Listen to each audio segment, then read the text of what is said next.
Bonsoir Samy Manga.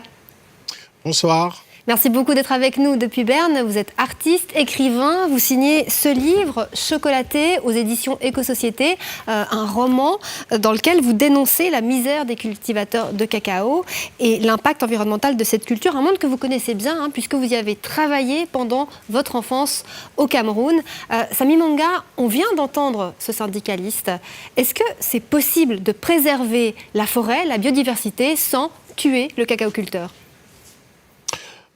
Bien sûr que c'est possible, parce que en fait, la culture intensive du cacao a amené avec elle aussi beaucoup d'autres dérives qui ont fait que on a oublié qu'il y a des techniques aussi aujourd'hui, des techniques d'agroécologie. Il y a un cacao qui est capable de pousser tout en permettant à toute la biodiversité autour de s'épanouir.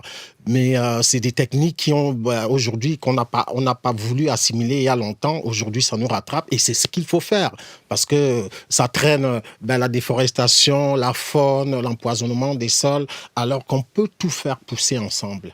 Parce que pour vous, pour être clair, notre consommation effrénée de chocolat et la manière dont celui-ci est cultivé, enfin dont le cacao est cultivé, pour vous, c'est insupportable pour les pays producteurs de cacao.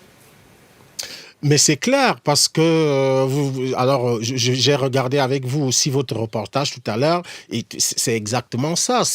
C'est une consommation qui implique beaucoup de choses. C'est pas qu'un carré de chocolat ou une simple barre alimentaire. C'est tous les problèmes qu'il y a autour qu'on a déjà cités, de déforestation, de pollution, de travail des enfants, de mauvaise rémunération.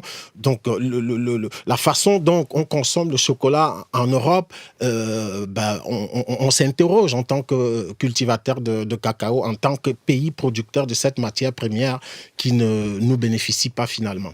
Bon, là, on vient d'entendre Nestlé, le WWF, et puis tout un tas de gens actifs dans le monde du chocolat dire que ça allait aller mieux, être très optimiste sur cette lutte contre la déforestation. C'est bon, les problèmes vont être résolus. Mais alors, je suis désolé. Vous savez, il y a tout un tas de conventions comme ça qui ont été signées et qui n'ont jamais été respectées. Je pense par exemple à cette convention de Hacking-Engel qui a été signée en 2001 aux États-Unis, qui impliquait qu'un certain nombre de grands groupes de multinationales, 8 grands groupes de multinationales, puissent intégrer cette démarche de transition écologique, de respect du travail des gens de réforestation. Ça fait 25 ans.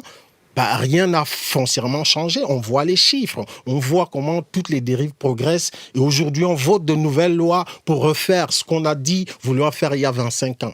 Une convention notamment qui visait à éradiquer le travail des enfants, alors que d'après une étude de 2020, encore 1,5 million d'enfants travaillent notamment dans les plantations de Côte d'Ivoire et du Ghana uniquement.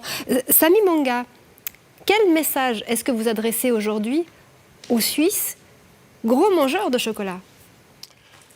Mais le message, pour moi, il me semble, il est très simple. Il y a 50 ans, la consommation de chocolat en Suisse ne nous posait pas véritablement un problème puisqu'on ne parlait pas encore de la condition climatique. Donc aujourd'hui, le chocolat est un produit, c'est le 4e produit le plus pollueur dans l'industrie alimentaire. Aujourd'hui, il faut interroger la barre de chocolat. Ce n'est pas qu'un aliment, c'est le travail des gens, c'est la déforestation, c'est des cacaoculteurs qui sont sous-payés.